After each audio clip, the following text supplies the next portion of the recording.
ዘነበ ወላ ልጅነት በሚል ካሳተመው መጽሐፍ ላይ ትንቢት የሚለውን ክፍል ገጽ 152 ላይ ያለውን ከዚህ ቀጥሎ አቀርብላችኋለሁ።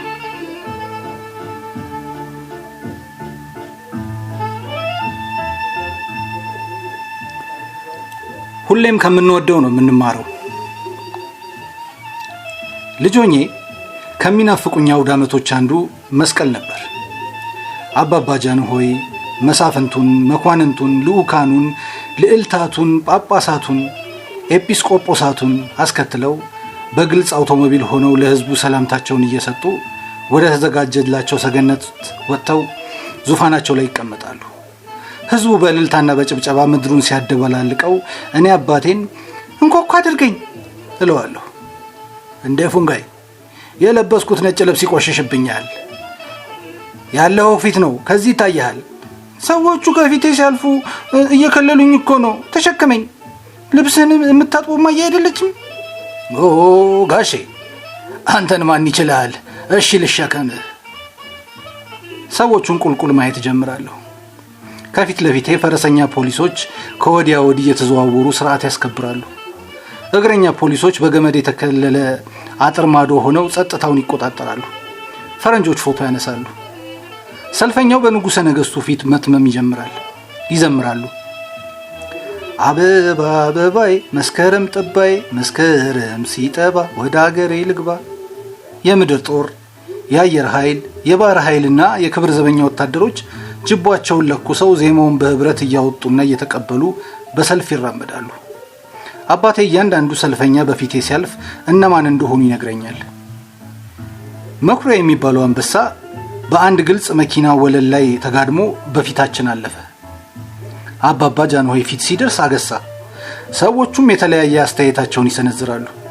ይኸው አላልኩም ጌታውን ያውቃል፣ እውነትም ለያቸው፣ እሳቸውን እንስሳቱም አዋፉም ያውቋቸዋል ሲሉ አባቴን ሼራሞ እውነት የአባባ ጃንሆይን መኩሪያ ያውቃቸዋል አልኩት በሹክሹክታ። ግራ ቀኝ ተገላመጠና አይመስለኝም ፉንጋይ፣ አጠገባቸው ሲደርስ ወታደሩ ሳይጎሽሞ ይቀራል አለኝ ትንሽ ፈገግ እያለ።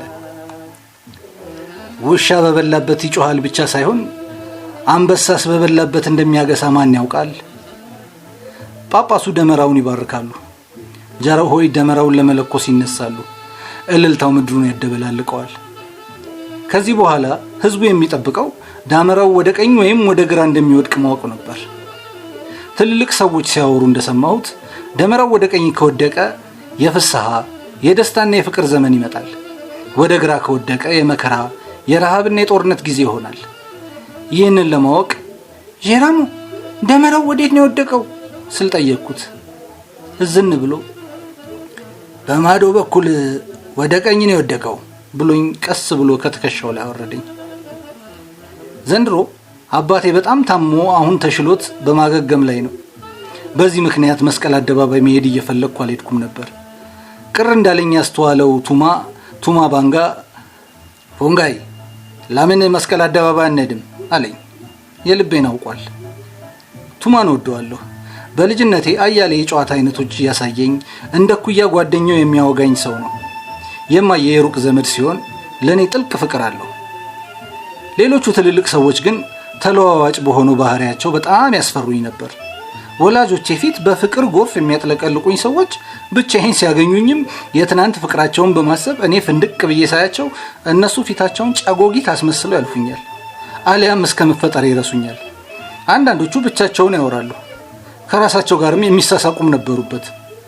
አባቴም ከራሱ ጋር ሲሳሳቅ ብዙ ጊዜ አይቸው አንተ ብቻህን ትስቃለህ እንዴ ስለው ሳቁ እንዴ ይለኛል፣ ቀልቡ ሁሉ ወደ እኔ እየተመለሰ በደንብ እያሾፈ ጋሼ ትልቅ ሰው ስትሆን ትደርስበታለህ ይለኛል። ዛሬም የደንቡን ለማድረስ ከቱማ ጋር መስቀል አደባባይ ደረስን። ከሱ ጋር ስሆን ነፃነት ይሰማኛል። ቱማ ለትልልቅ ሰዎች ብቻ ሳይሆን ለህፃናትም አክብሮትን የሚሰጥ ድንቅ ሰው ነበር። አስፈላጊው ነገር ስጠይቀው ሊገባኝና ሊያጓጓኝ በሚችል ጥበብ ይነግረኛል። ፉንጋይ ይለኛል ቱማ፣ እኔ እንኮኮ አድርገን ካላልከኝ ምን ቸገረኝ እነግርሃለሁ። እኔ ግን እንደሚመስለኝ ሲያድግ ከአበበ ቢቂላ የሚበልጥ ስፖርተኛ መሆን የሚፈልግ ልጅ በእግሩ በሄድ የበለጠ ጠንካራ ይሆናል። እኔም አምነውና ካፉ ነጥቄው በቃ እንኮኮ አታድርገኝ እለዋለሁ።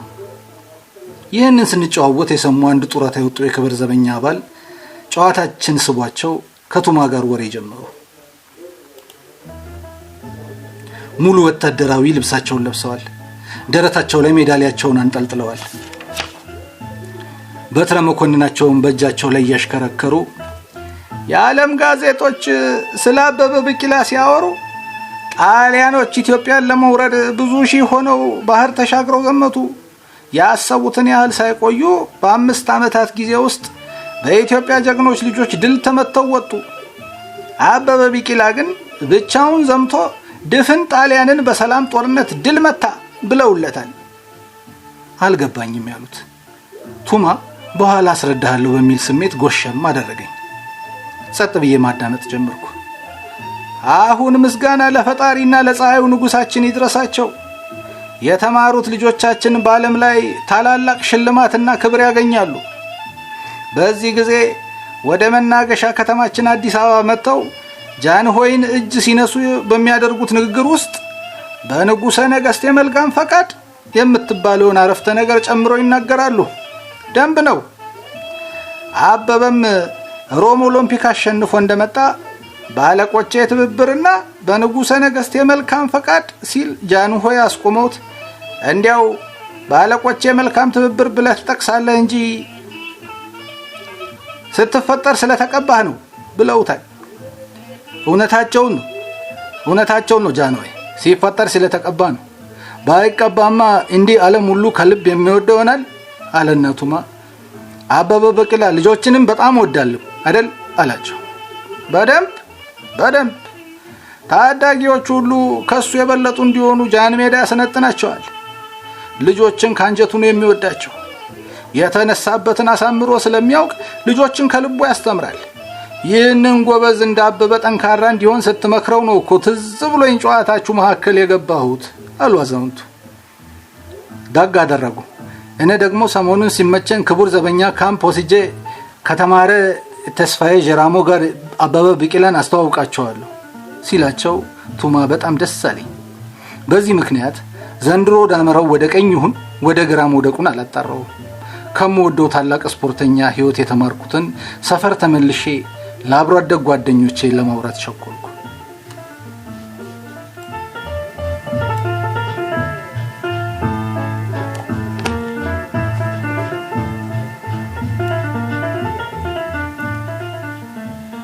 ይህን ይመስላል እንግዲህ ልጅነት ከሚለው መጽሐፍ ላይ ገጽ 152 ላይ ያለውን ትንቢት የተሰኘውን ክፍል ያቀረብኩላችሁ። አመሰግናለሁ።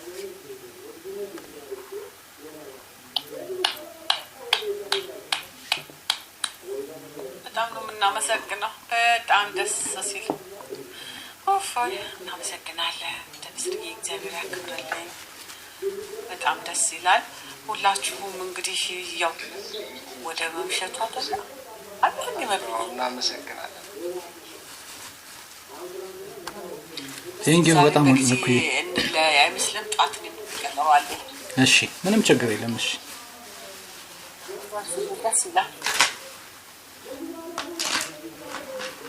በጣም ነው ደስ የሚለው። ታሪካቸው አነባበሩ ራሱ ከሙዚቃው ጋር ወደ ድሮ እንትን ወሰደኝ። ያገርማል። እነዚህ ክላሲካል የሚሰማባቸው